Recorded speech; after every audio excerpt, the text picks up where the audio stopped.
Hello friends, welcome back to my channel. இன்றைக்கி நம்ம என்ன பார்க்க போகிறோம்னு பார்த்தீங்கன்னா, பீர்க்கங்காய் தோல் சட்னி எப்படி பண்ணுறதுன்னு தான் பார்க்க போகிறோம். அதுக்கு வந்து ஒரு பீர்க்கங்காய் எடுத்து அதோட தோலை வந்து நல்லா சீவிட்டு வாஷ் பண்ணி நல்லா காய வச்சுக்கோங்க.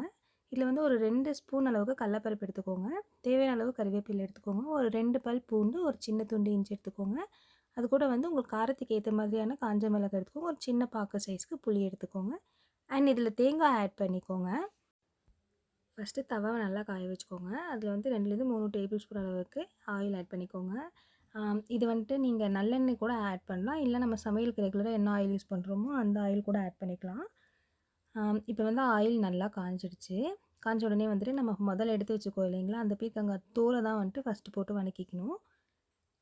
இந்த பீர்க்கங்காய் தோலில் வந்துட்டு பச்சை வாசம் இருக்கும் இல்லைங்களா, அந்த பச்சை வாசத்தோட சட்னி சாப்பிட்டா நல்லா டேஸ்டியாக இருக்காது. அதனால அந்த பச்சை வாசம் போகிற வரைக்கும் நல்லா வதக்கிக்கோங்க.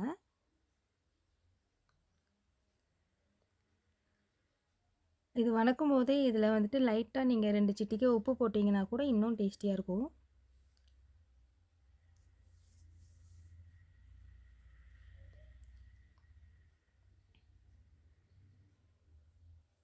இப்போ இந்த பீர்க்கங்காய் தூள் நல்லா வதங்கிட்டு இருக்குது.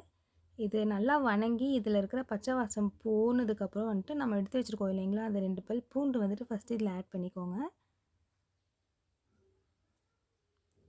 2 பல் பூண்டு போட்டு அந்த பூண்டு வந்துட்டு நல்லா இது கூட மிக்ஸ் ஆகிற மாதிரி நல்லா வதக்கிக்கோங்க. அந்த பூண்டு நல்லா வதங்கினதுக்கப்புறமா வந்துட்டு நம்ம எடுத்து வச்சுருக்கோம் இல்லைங்களா கடலப்பருப்பு, அந்த கடலப்பருப்பை வந்துட்டு இது கூட ஆட் பண்ணி கடலப்பருப்பு நல்லா முருகலாக ஆகிற வரைக்கும் நல்லா வதக்கிக்கோங்க.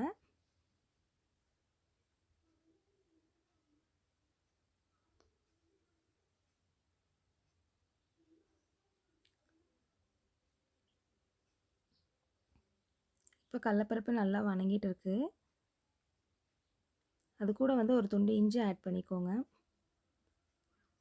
நார்மலாக வந்து சட்னிக்கெல்லாம் இஞ்சி ஆட் பண்ண மாட்டாங்க. ஆனால் நம்ம சட்னியில் இஞ்சி ஆட் பண்ணோம் அப்படின்னாக்கா அது நல்லா வேறு விதமான ஒரு டிஃப்ரெண்ட்டான டேஸ்ட்டு கொடுக்கும். அண்ட் அது வந்துட்டு ரொம்ப ஹெல்த்தியாக கூட இருக்கும். அதனால நான் எல்லா சட்னிக்குமே இஞ்சி ஆட் பண்ணிக்குவேன். உங்களுக்கு இஞ்சி வேண்டாம் அப்படின்னா நீங்கள் தாராளமாக ஸ்கிப் பண்ணிக்கலாம். இப்போ இந்த கடலப்பருப்பு நல்லா வதங்கினதுக்கப்புறமா வந்துட்டு ஒரு 4லேருந்து 5 ஒரு சின்ன துண்டு புளி போட்டுக்கோங்க. அப்புறம் நம்ம எடுத்து வச்சுருந்த அந்த காஞ்ச மிளகாய் ஆட் பண்ணிக்கோங்க.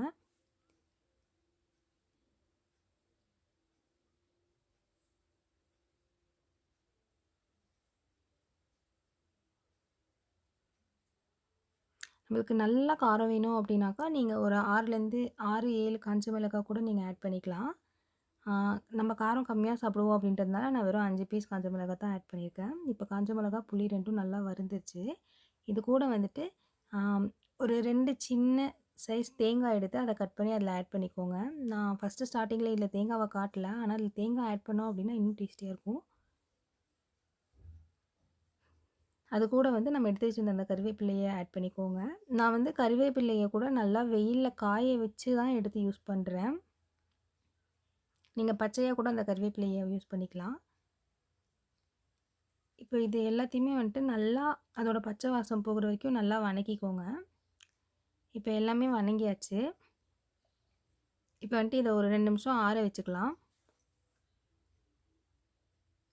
இப்போ இது நல்லா ஆறிடுச்சு. இதை வந்து ஃபஸ்ட்டு மிக்ஸி ஜாரில் போட்டு தண்ணி ஆட் பண்ணாமல் கொரன்னு அரைச்சிக்கோங்க. அதுக்கப்புறம் தண்ணி ஊற்றி தேவையான அளவு சால்ட்டு போட்டு நல்லா அரைச்சிக்கோங்க. இப்போ சட்னி ரெடி ஆயிடுச்சு. இந்த சட்னி உங்கள் எல்லாருக்கும் கண்டிப்பாக பிடிக்கும். நீங்கள் வீட்டில் கண்டிப்பாக ட்ரை பண்ணி பார்த்துட்டு எப்படி இருக்குன்னு சொல்லி எங்களுக்கு கமெண்ட் பண்ணுங்கள். மறக்காமல் நம்ம சேனலுக்கு லைக் பண்ணுங்கள், ஷேர் பண்ணுங்கள், சப்ஸ்கிரைப் பண்ணுங்கள்.